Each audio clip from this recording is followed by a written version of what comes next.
Vamos, hermanos, ahora a pasar al tiempo del estudio, hermanos. Continuaremos, hermanos, con la serie de las verdades divinas, hermanos. La fe que nos sostiene.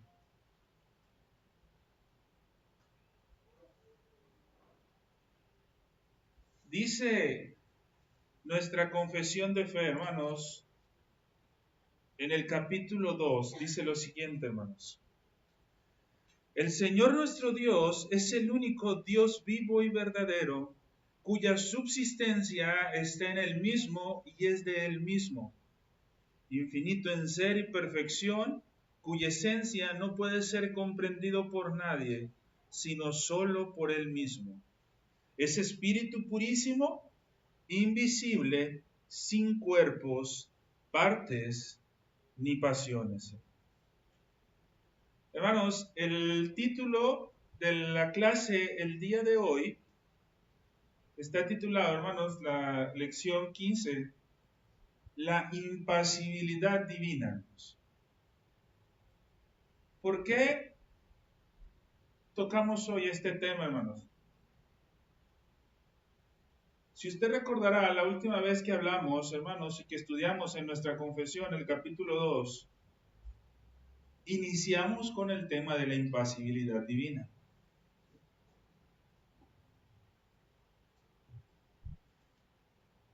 El día de hoy, hermanos, en esta serie nueva que estamos tocando, hermanos, del teísmo clásico, nos esperamos a la impasibilidad divina hasta la lección 15, aunque, hermanos, hemos visto algunos aspectos en las otras lecciones. Hablamos de algunos atributos de Dios, hermanos, y luego hablamos en las clases, dos últimas clases pasadas, sobre la Trinidad o la unidad en Dios, hermanos. Entendiendo la unidad en Dios, hermanos, o bueno, habiendo estudiado la unidad en Dios, venimos y pasamos hoy a la doctrina de la impasibilidad divina. Hermanos. ¿Por qué la doctrina de la impasibilidad divina hasta ahorita? Hermanos? Porque vamos a ver, hermanos, cómo Dios es sin pasiones. Y ojo, hermanos,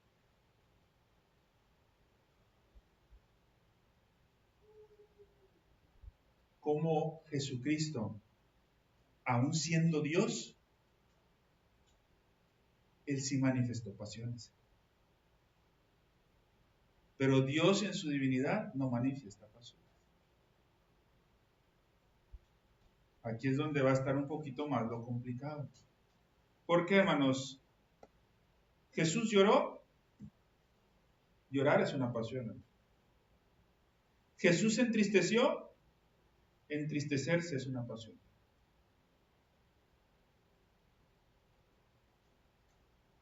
Jesús se molestó.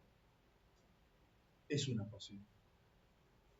Pero primero, hermanos, tenemos que entender todo este aspecto de la impasibilidad divina para que nosotros, hermanos, podamos llegar hasta este punto de Cristo sin desvirtuar la doctrina de la Trinidad, pero afirmando verdades bíblicas.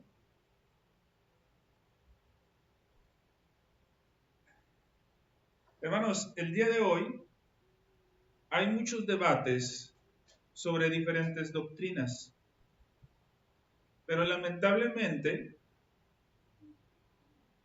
una de las doctrinas más olvidadas es la doctrina de Dios. Por un lado, hermanos, aparecen algunos presbiterianos diciendo, hermanos, que los bautistas no podemos ser reformados, porque no bautizamos infantes. Como si la esencia de la doctrina reformada sea el bautismo de infantes. Sabemos y hemos estudiado que no lo es. De hecho, hermanos, la esencia de la doctrina reformada es el teísmo clásico, la doctrina de Dios clásica.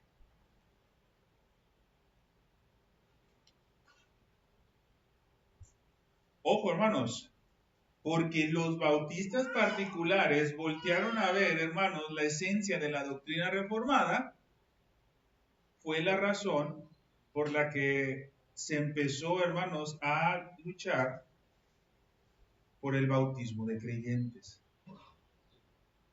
Pero, hermanos, para nosotros decir y afirmar que estamos reformando la iglesia o que estamos caminando en una reforma, no basta, hermanos, con afirmar las 5 solas. Hay muchas iglesias reformadas, hermanos. Perdón, hay muchas iglesias que no son reformadas y abrazan las 5 solas. No basta, hermanos, decir que afirmamos las doctrinas de la gracia. Afirmar las doctrinas de la gracia, hermanos, no te hace una iglesia reformada.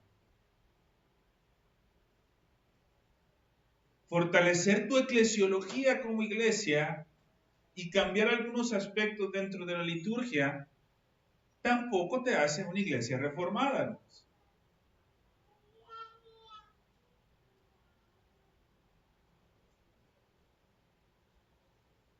Ahora, las 5 solas, las doctrinas de la gracia, una eclesiología correcta, una liturgia correcta, forman parte de lo que es ser una iglesia reformada, pero no es, hermanos, en sí lo que hace una iglesia reformada.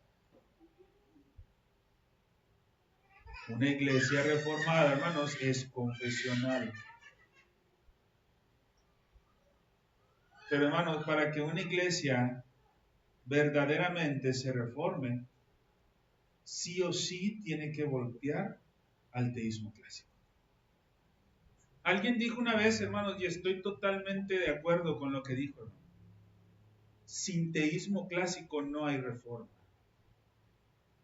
Y eso es totalmente cierto. ¿Por qué, hermanos? Porque el teísmo clásico es la doctrina de Dios. Entonces, hermanos, sin estudiar la doctrina de Dios, así tengas tú, hermanos, la mejor liturgia, pues entonces realmente tu iglesia no está caminando en ser reformada. ¿Qué voltearon a ver, hermanos, los reformadores en su tiempo?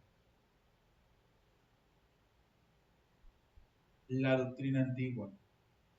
La interpretación bíblica, hermanos, ¿sí?, que fue puesta en los credos dentro de los concilios ecuménicos. Hay veces que pensamos, hermanos, que los reformadores al decir sola escritura rechazaron toda la tradición. No, hermanos. Los reformadores no rechazaron toda la tradición. Rechazaron la tradición que no estaba acorde a las escrituras. La tradición que estaba acorde a las escrituras la siguieron manteniendo. Por eso salieron las confesiones de fe. Bíblicamente, hermanos, el confesar tu fe a través de afirmaciones, de credos, es correcto. Incluso, hermanos, antes de que la iglesia, como la iglesia del Nuevo Testamento es conocida, hermanos, antes de la venida del Pentecostés y todo esto, de venir el Espíritu Santo en el Pentecostés y todo esto, hermano. El apóstol Pedro hizo público su credo. Si recuerdan, hermanos, cuando el Señor Jesucristo le pregunta, ¿y tú quién dices que soy? ¿Qué hizo el apóstol Pedro, hermano? Confesó su fe. Eso es un credo, hermanos. Timoteo, hermanos, cuando el apóstol Pablo le dice que ha hecho la buena profesión de fe, también confesó su credo.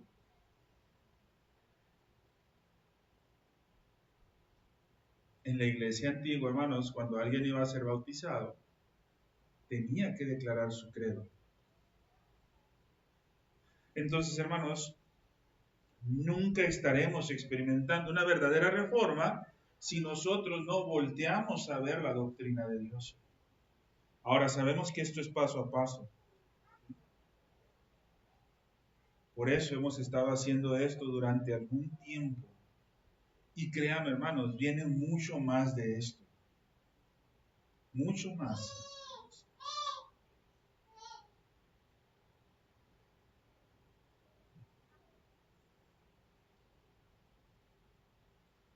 En el primer concilio de Toledo, hermanos, celebrado en el año 400 a.C., se afirmó lo siguiente, hermanos. Ojo, si alguno dice o cree que la deidad puede ser convertida, cambiada o sujeta a sufrimiento, sea anatema. Sea anatema.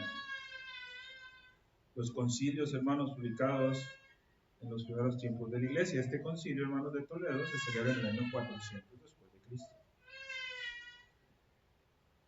Ahora, partes de este concilio, hermanos, también afirma que nosotros rechazamos, estoy parafraseando un poco, hermanos, ¿sí? Nosotros rechazamos totalmente la creencia que la divinidad puede sufrir algún cambio, que la divinidad puede sufrir o puede manifestar alguna pasión. Lo negamos rotundamente, decía el Concilio de Toledo. Pero también decía, hermanos, que negamos rotundamente que nuestro Señor Jesucristo no haya sufrido en la cruz. Ojo, hermanos, la divinidad de Cristo sufrió en la cruz. La divinidad de Cristo no sufre en la cruz. La humanidad de Cristo sí sufre en la cruz. Les decíamos el otro día, hermanos, podemos hablar nosotros de que Dios murió por nuestros pecados. Sí, pero entendamos lo que estamos diciendo, hermanos, y lo que estamos afirmando. Con el tema de hoy, hermanos, de la impasibilidad divina, creo yo que nos va a poder quedar algunas cosas un poco más entendibles.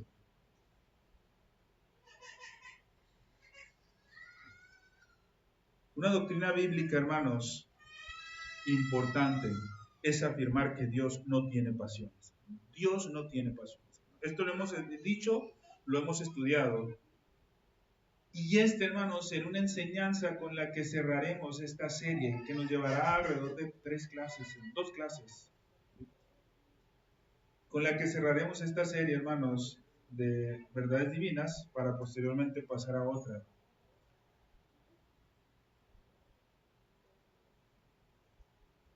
Primero, hermanos, impasibilidad divina. Todos hemos escuchado ese término, ¿verdad? Impasibilidad divina. Dios no tiene pasiones. Pero, ¿por qué afirmamos esto? ¿O por qué afirmamos esta doctrina de la impasibilidad divina? Dios nos ama, hermanos. Pero si no tiene pasiones, ¿cómo nos ama? Dios está irado contra el pecador, hermanos. Pero si no tiene pasiones, ¿cómo es que está irado? Dios responde a nuestra oración, hermanos. Pero si no, ¿cómo? ¿Cómo explicamos esto, hermanos? ¿Sí? Primero, hermano, déjame decirte que es un misterio, hermano, ¿sí? Pero la Escritura nos da ciertas pautas para nosotros interpretar de forma correcta ciertos textos. Entonces, cuando nosotros digamos Dios nos ama, hay que saber qué estamos diciendo cuando decimos Dios nos ama. Cuando nosotros decimos Dios está irado con el pecador, hay que saber qué estamos diciendo cuando decimos Dios está irado con el pecador. Y cuando nosotros decimos Dios responde la oración del justo, Hay que saber qué estamos diciendo cuando decimos Dios responde a la oración del justo, sin quebrantar las doctrinas principales, hermanos de Dios. Sí se acuerda, hermanos, y esto quizás lo vamos a fortalecer tiempo más adelante, hermanos. Sí se acuerda, hermanos, cuando estuvimos hablando del primer concilio, hermanos, y la defensa ante Arrio. Hermanos, la defensa ante Arrio, hermanos, ¿sabía usted que Arrio lo que estaba queriendo defender era la doctrina de la simplicidad de Dios? ¿Y qué decíamos que era la simplicidad de Dios, hermanos? ¿Se acuerdan que decíamos que era nuestra qué? Gramática de doctrina. Hermanos, y Arrio quería defender la doctrina de la simplicidad de Dios. En su intento fallido de defender la doctrina de la simplicidad de Dios, él cometió muchas herejías y fue condenado, hermanos. Pero te das cuenta, hermanos, cómo fue en su intento de defender una doctrina fundamental de Dios. El problema, hermanos, es que en realidad no entendía de forma correcta esa doctrina. Y más peligroso, hermanos, que no entendía de forma correcta, hermanos, porque todas estas doctrinas, hermanos, son complicadísimas. Más que no entenderla de forma correcta, hermanos, no respetaba lo que sí podemos afirmar, lo que no podemos afirmar, y en donde de plano es un misterio. Y vale más no meternos. Escuchaba, hermanos, el día de ayer, me puse a escuchar una serie de lecciones, hermanos, muy buenas. Y una de ellas estaba participando, algunos lo conocen, hermanos, mi hermano Irán Novelo. Él estaba participando en una de esas conferencias y la estaba escuchando sobre una clase que da él en un seminario. Y dijo algo, hermanos, que, parafraseando un poco lo que dijo, él dijo, no quisiera ser tan extremista, pero creo que así es. La razón por la que nosotros desconocemos tantas verdades, a diferencia de aquellos tiempos, parafraseando un poco, es porque nos falta más espiritualidad. Nos falta más pedir a Dios. Nos falta más, hermanos, que amar a Dios. Nos falta ser más piadosos. Por eso las verdades de Dios muchas veces no se revelan en nuestra vida, porque nos falta ser más piadosos. ¿Por qué, hermano? Porque si le pedimos sabiduría a Dios, ¿qué va a pasar? ¿Y qué, hermano? No la da. Entonces, si no nos la da, hermanos, es porque no le pedimos como debemos. ¿Sí? Bien, hermanos, vamos a ir primero al fundamento, hermanos. El fundamento bíblico de la impasibilidad, hermanos. Tenemos, hermanos, primero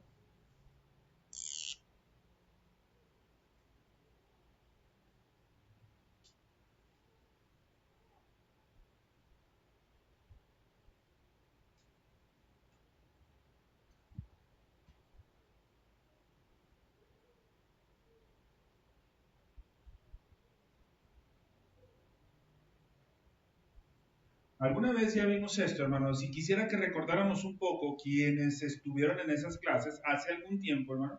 Te estoy hablando cerca de 3 años, quizás. ¿Sí? Alguna vez lo vimos esto, hermano. Primero, hermanos, la Escritura nos presenta pasajes que describen a Dios con un lenguaje de experiencias y emociones humanas. ¿Sí? Abrimos nuestras Biblias en Génesis 6, perdón, versículos del 5 al 7, hermanos. Génesis 6, versículos del 5 al 7, hermanos.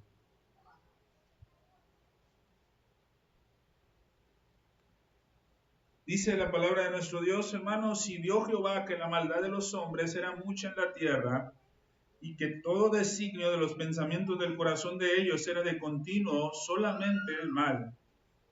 Y ojo lo que dice aquí, hermanos. Y se arrepintió Jehová de haber hecho al hombre en la tierra, y le dolió en su corazón. Dijo Jehová, rearé de sobre la faz de la tierra a los hombres que he creado, desde el hombre hasta la bestia y hasta el reptil y las aves del cielo. Y ojo, pues me arrepiento, dice, de haberlos hecho. Un poco más adelante, hermanos, Deuteronomios capítulo 9, versículos del 7 al 8 dice, acuérdate, no olvides que has provocado la ira de Jehová tu Dios en el desierto, desde el día que saliste de la tierra de Egipto hasta que entraste en este lugar. Habéis sido rebeldes a Jehová. En Horeb provocasteis a ira a Jehová. Y luego que dice, y se enojó Jehová contra vosotros para destruirnos. 1 Samuel 15, 11, hermanos. Me pesa haber puesto por rey a Saúl. Dios está diciendo, me pesa haber puesto por rey a Saúl, pues se ha vuelto en pos de mí y no ha cumplido mis palabras, y se apesadumbró Samuel y clamó a Jehová toda aquella noche. ¿Sí? Pasajes, hermanos, hemos leído 3 pasajes solamente, hermanos, que nos dicen que se arrepintió, que el hombre provocó la ira en Jehová, que le pesó a Jehová haber hecho algo. Pregunto, hermanos, ¿qué son esto? Pasiones. ¿De dónde lo sacamos? De la Biblia. ¿Será mentira? No. Si está ahí, hermanos, es por algo. Ahora, tenemos un segundo grupo de textos.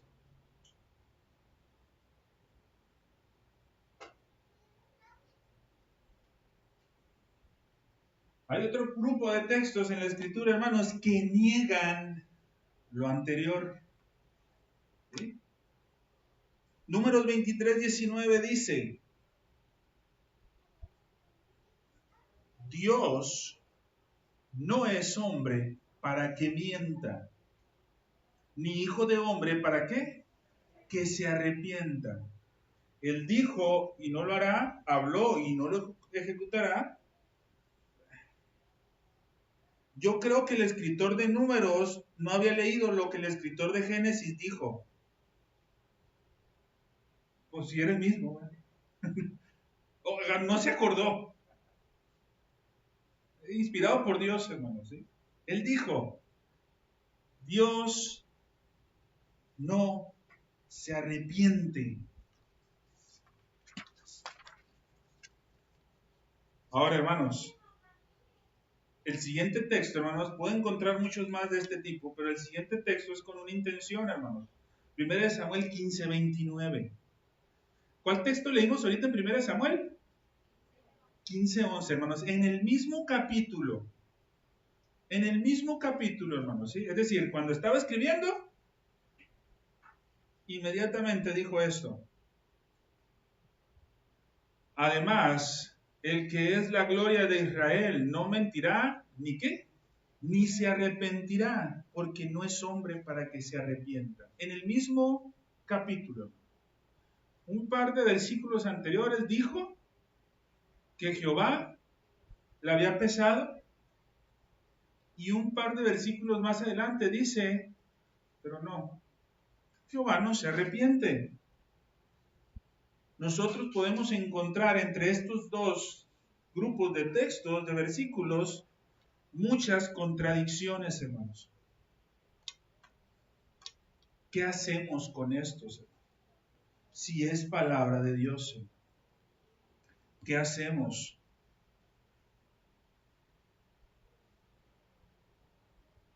Hay otros textos, hermanos, que nos ayudan a dar respuesta a esto. ¿A qué hacer con estos textos? Hay muchos, hermanos. Voy a tocar solo uno. Génesis 1:1. No lo debemos saber de memoria, hermanos. Génesis 1:1. ¿Qué dice, hermanos? Sencillo, hermanos. En el principio creó Dios. ¿Sí? En este texto, al leerlo, nosotros lo primero que vemos, hermanos, o lo primero que debemos ver, es la distinción tan fundamental que hay entre el ser creador de Dios y la criatura. Dios es el creador y la criatura es su creación. ¿Sí? Eso hace, hermanos, que sean totalmente distintos. Entonces, primero, hermanos, ¿cómo nosotros podemos resolver este problema de estos dos grupos de versículos que parecieran contradecirse? Primero, ten en cuenta, o debemos de tener todos en cuenta, que Dios no es como nosotros. Hay una distancia tremenda entre Dios y nosotros.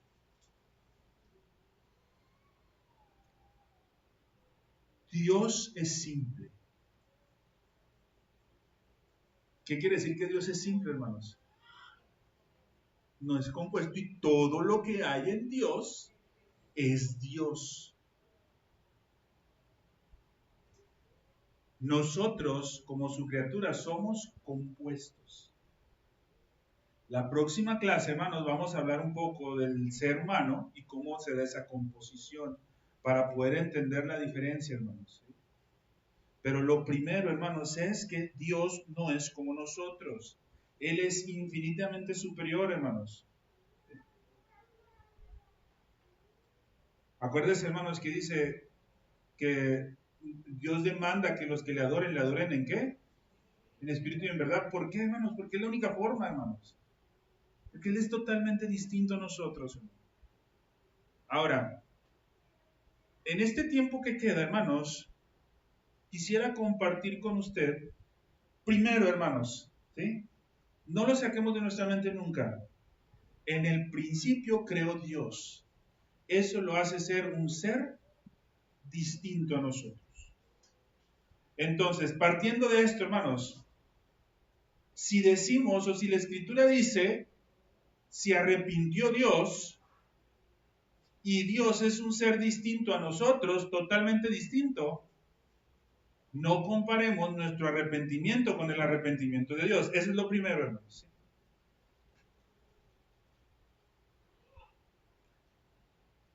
El día de ayer, hermanos, mientras escuchaba estas enseñanzas, hermanos, al mismo tiempo de repente me aparecían ahí ciertos mensajes de ciertas páginas de Facebook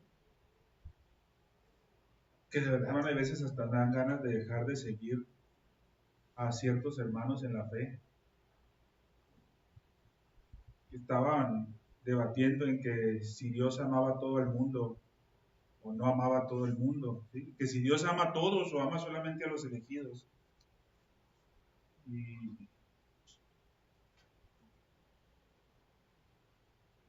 hermanos, cuando nosotros hacemos debates de ese tipo, pero no entendemos lo que es ontológicamente el ser de Dios, hermanos, y ya hemos hablado que es ser ontológicamente, te puedes meter en muchos problemas.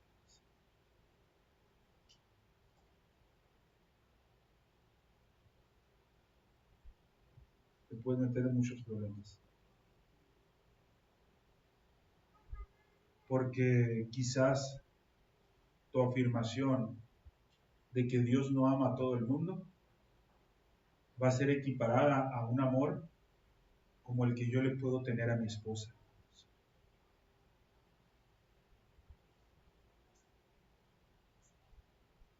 Y podemos negar algunas cosas que son de Dios, hermanos. No vamos a entrar ahorita en el debate, hermanos, de que si Dios ama a todo el mundo, no lo ama. No vamos a entrar en ese debate.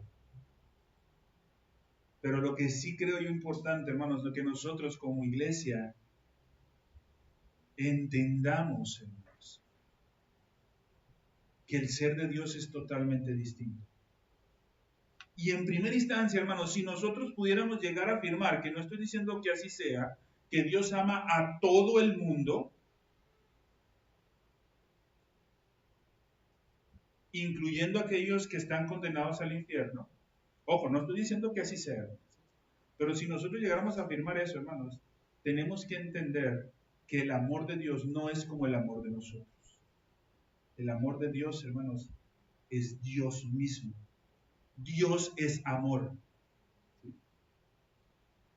Pero bueno, hermanos, ese es otro asunto, ¿no? Ahora, lo primero que tenemos que tener en mente, hermanos, es esta distinción, hermanos, que a veces se nos olvida.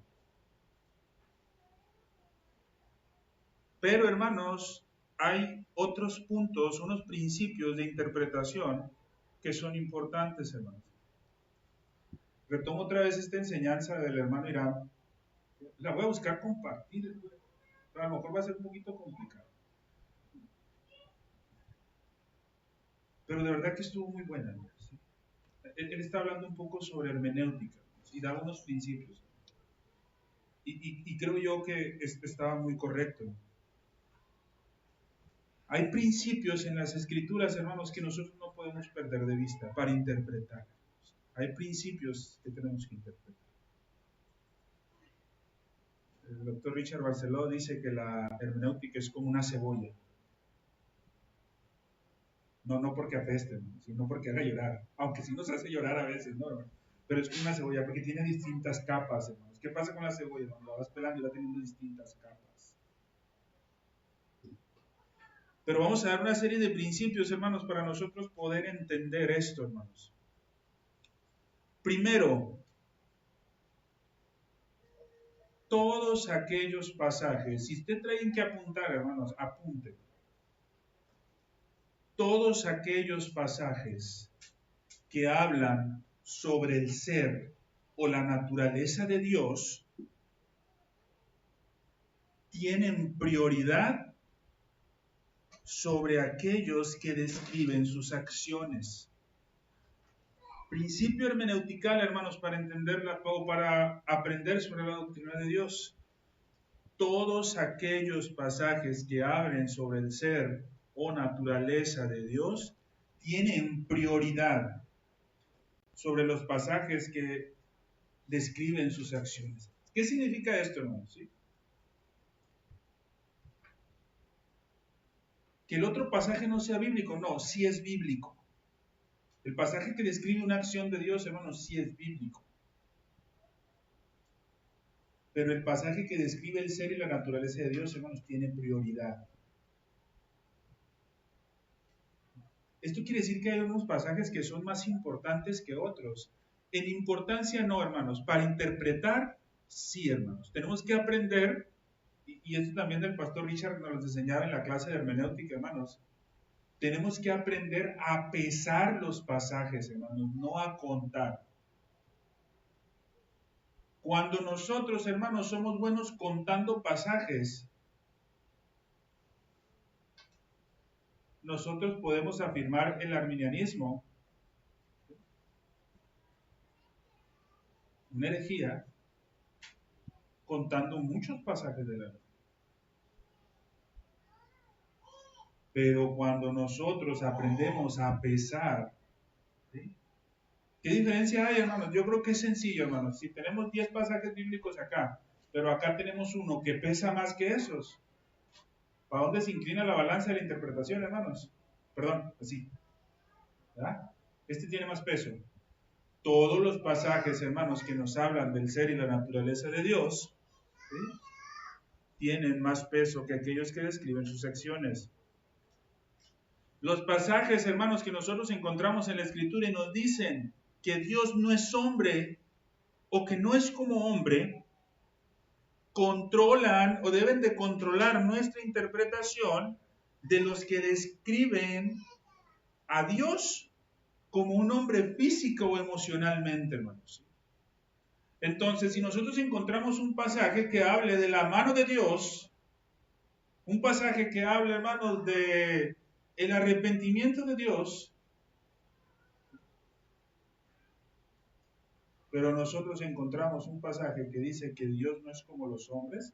Ejemplo, hermanos, 1 Samuel 15, 11 y 29, hermanos. ¿Cuál de estos dos pasajes tendrá más peso, hermanos? Los dos son pasajes bíblicos, pero el versículo 11 o el versículo 29 tendrá más peso. ¿Cuál? ¿Todos estamos de acuerdo o mi hermana Saray se está equivocando? No, ¿verdad que sí? Todos estamos de acuerdo. El 29 tiene más peso. Ojo, ¿el 29 es más bíblico que el otro? No, hermanos. Ambos son bíblicos, hermanos, ¿sí? Pero nosotros no podemos interpretar el 11 sin el 29, hermanos. El 29 tiene que regir nuestra interpretación del 11. ¿Sí? No el 11 nuestra interpretación del 29. Porque ¿qué pasa, hermanos? Porque cuando nosotros decimos que el 11 va a regir la interpretación del 29, nosotros vamos a decir, es que ese arrepentimiento es un arrepentimiento santo. Y de interpretar de esa manera salen toda esta bola de cuestiones absurdas o descripciones absurdas de decir, es que es la ira de Dios santa. Como si Dios tuviera una parte de su ira que no fuera santa, ¿no? La ira de Dios, hermanos. Entonces, hermanos, estos pasajes tienen que tener más peso. Nosotros usamos esto muy comúnmente, hermanos. Nosotros lo usamos muy comúnmente.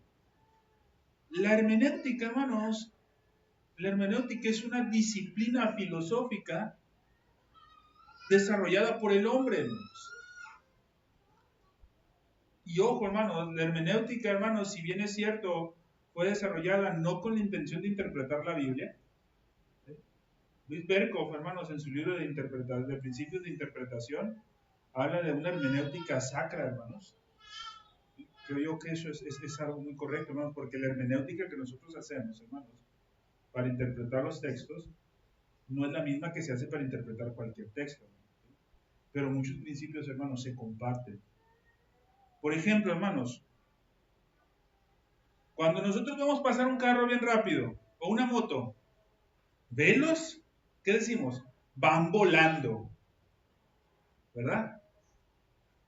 ¿Pero van volando realmente? No, van muy rápido, pero no van volando. Pero si yo te digo, hermano, velo, mira la moto, acaba de pasar una moto, va volando, ¿me vas a entender tú qué quiero decir? ¿Vas a entender que la moto va en el aire? No, ¿verdad? Vas a entender que la moto va muy rápido, no va volando, pero va muy rápido. El libro de Dios sin pasiones, hermanos, del doctor Renihan pone un ejemplo sobre Pinocho. Te va a crecer la nariz como Pinocho si echas mentiras. ¿Verdad que sí sabemos, hermanos, que cuando decimos eso estamos diciendo que mentir es malo? Pero sabemos, hermanos, que si el niño al que le estamos diciendo echa una mentira, no le va a crecer la nariz como Pinocho. Que se tapen los oídos los niños porque no. No, hermanos, sí. Entonces, son formas en las que nosotros hablamos, hermanos, ¿sí? Y ese mismo lenguaje usa la Escritura. Ahora, esto nos lleva al segundo principio. La Escritura usa las características físicas y experiencias emocionales de la humanidad para enseñarnos acerca de Dios.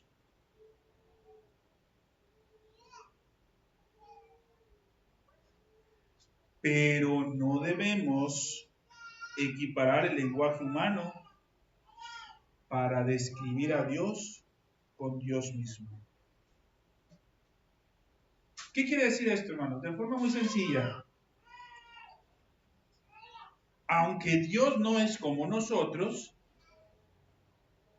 los pasajes que lo presentan como nosotros nos enseñan algo.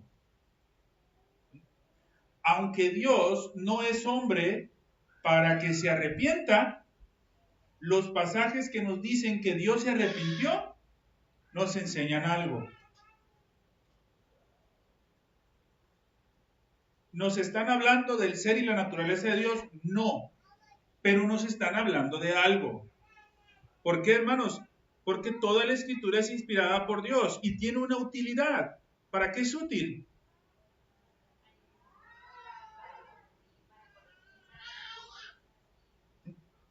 Entonces, toda la Escritura, al ser inspirada por Dios y al tener esa utilidad, aunque nos diga en un lenguaje humano ciertas características que no pertenecen a la naturaleza de Dios, si la Escritura los dice, algo nos está enseñando.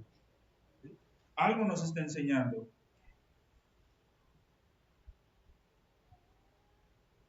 Si la Escritura dice que Dios se arrepiente, que Dios se lamenta o que Dios se retracta en algún sentido,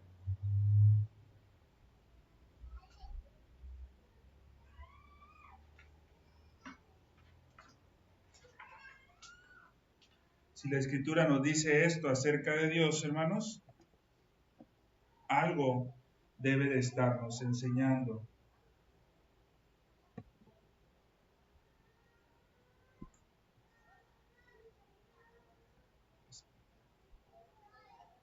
Algo nos debe de estar enseñando, hermanos. El punto es que hay que saber qué es eso que nos está enseñando, hermanos.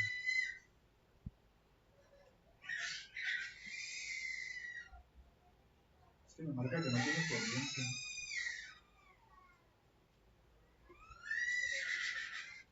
Algo nos está enseñando, hermano. Entonces, ¿qué nos quiere decir la Escritura cuando habla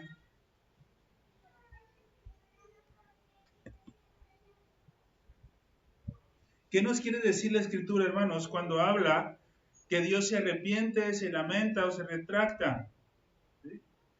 Tenemos que entender para esto, hermanos, el punto de la conexión que hay entre el estado emocional y la acción realizada. ¿Sí? Cuando uno de nosotros nos arrepentimos, ¿sí?, en nuestro estado emocional pasa algo, que ese estado emocional nos impulsa a en una acción hacer algo. Cuando decimos, hermanos, si realmente te has arrepentido, vas a dejar de practicar el pecado que estabas cometiendo, ¿verdad?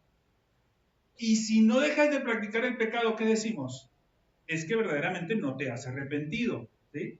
Entonces, hay una emoción dentro que se genera y nos lleva a impulsar una acción determinada.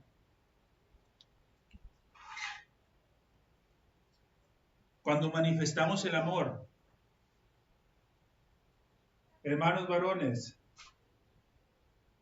si nosotros no manifestamos el amor a nuestra pareja con hechos, no crean que nuestra pareja va a decir, sí me ama, pero es así. No. Si maltratas a tu pareja, no estás manifestando amor, hermano. Para nada. Yo espero que esto no sea, hermano. Entonces, tenemos que aprender a distinguir entre, hermanos, el estado emocional y la acción que se realiza. ¿Sí? En el lenguaje humano, cuando nosotros decimos que nos hemos arrepentido, hay un estado emocional dentro de nosotros que nos lleva a una acción, pero esa acción, ese arrepentimiento no es verdadero hasta que la acción se realiza. Entonces son dos factores, estado emocional en el hombre, en el ser humano, que afecta y proyecta una acción. Hasta aquí, ¿estamos de acuerdo? ¿Está entendido? Sí. Ahora, en Dios, hermanos, cuando habla de que se arrepiente, como es diferente a nosotros, lo que no debemos entender nosotros es el estado emocional. Cuando nosotros hablamos de que Dios se arrepintió, tenemos que entender la acción, no el estado emocional. ¿Qué nos mueve a nosotros a hacer las cosas? El estado emocional, porque las emociones son las que nos mueven. En Dios, cuando la Escritura habla de ciertas emociones humanas, no debemos entenderla como emociones dentro de él que lo mueven a hacer algo. Debemos de entenderlas simple y sencillamente como actos hechos. ¿Sí? Dios estaba haciendo algo y luego hizo otra cosa, pero no porque sintió algo dentro. ¿Sí? Ahora, ¿por qué lo revela así, hermanos? La existencia de Dios no está limitada por el tiempo. Dios ha preordenado ya todo lo que sucede y Él lo cumple en su santa voluntad. Cada una de las acciones no las hace basadas en emociones como nosotros, sino por su voluntad. Entonces, hermanos, el juicio, la condenación eterna del hombre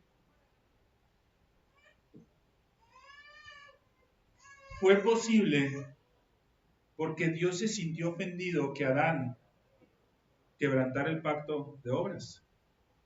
No, hermanos. Eso fue, hermanos, porque ya estaba predeterminado que así sería, hermanos. Cuando llegue el diluvio, hermanos, Génesis 6, lo que leímos, ¿le habrá agarrado por sorpresa a Dios que los hombres crecieran tanto en maldad y diga, no, crecieron mucho en maldad, ahora hay que... No, hermanos, estaba preordenado que así iba a suceder. Entonces, cuando dice, se arrepintió Dios de haber creado el hombre, no es un estado emocional que cambió dentro de él, sino simple y sencillamente nos está dando a entender que iba a haber algo, que iba a suceder, iba a tener un nuevo comienzo. Y en algún sentido, hermanos, la humanidad tuvo un nuevo comienzo. Noé halló gracia delante de los ojos de Dios.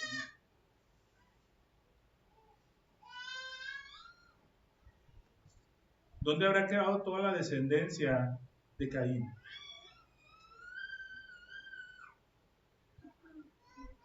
¿Dónde habrá quedado toda la descendencia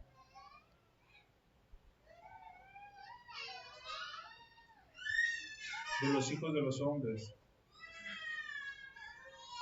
En el diluvio, hermano,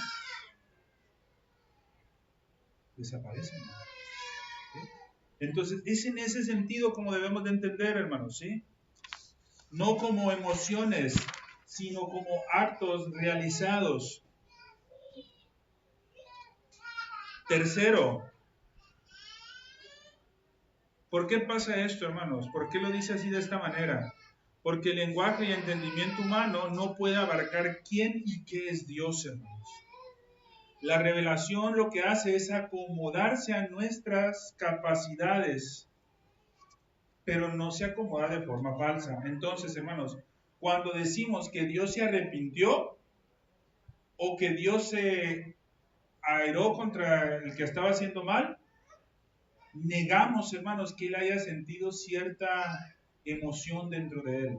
Simple y sencillamente en su decreto eterno estaba establecido que así iba a pasar y así pasó. Entonces, cuando dice que se arrepintió, es únicamente el hecho de que está manifestando su plan redentor. Hasta ahí. ¿Sí? Pero Dios no es afectado.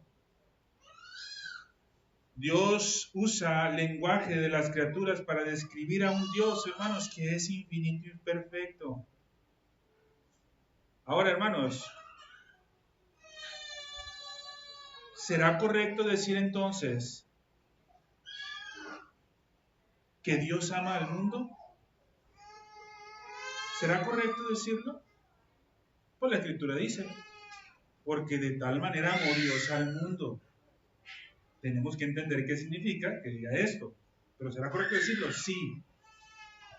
¿Será correcto decir, hermanos, que Dios escucha la oración? Sí. ¿Por qué, hermanos? Porque Dios le escucha y hay un efecto emocional en él que le hace responder la oración. No, porque sabemos que así está predeterminado y su escritura sí lo habla y lo dice. ¿Sí? Entonces, hermanos, podemos hablar de Dios en un lenguaje humano, pero no debemos limitar pensando que con ese lenguaje humano hemos abarcado todo sobre Dios. Último, hermanos, cuarto, necesitamos distinguir entre nuestro Dios eterno en sí mismo y la realización de su decreto en el tiempo y espacio. Y esto ya lo hablábamos en clases anteriores, hermanos. Es necesario que entendamos esto. Dios el creador eterno. ¿Sí se acuerdan? ¿Dios es creador eterno? Sí. Pero la creación tuvo un inicio. Sí.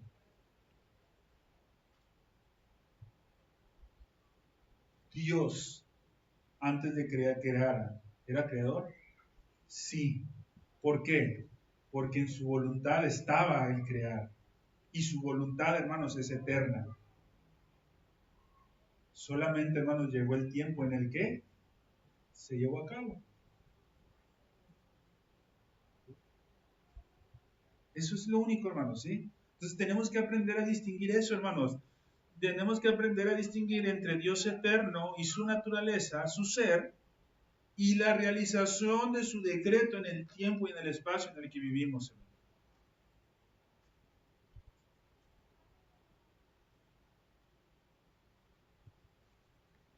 Dios no está limitado por el tiempo. Él es eterno y su decreto es simple como lo es Él. Acuérdense, hermanos, su decreto es simple como lo es Él. ¿Qué quiere decir que Dios es simple?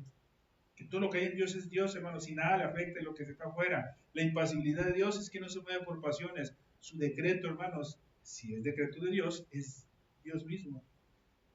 ¿Sí? Entonces ese no va a cambiar.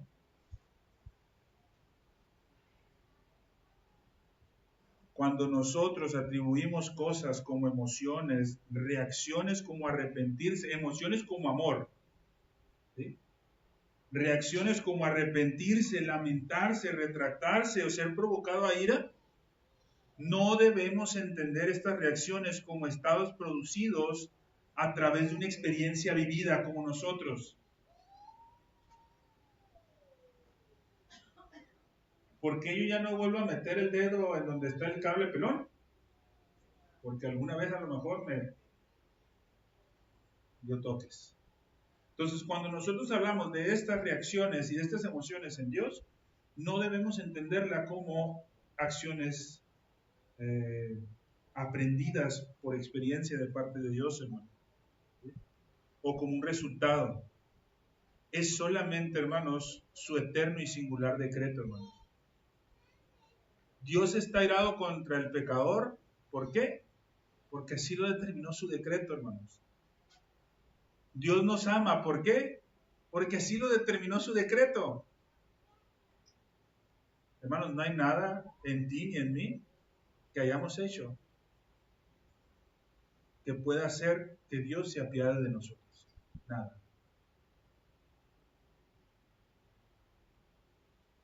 Dios es infinito, Dios es incomprensible, pero se ha dado a conocer hablando en un lenguaje que podamos entender.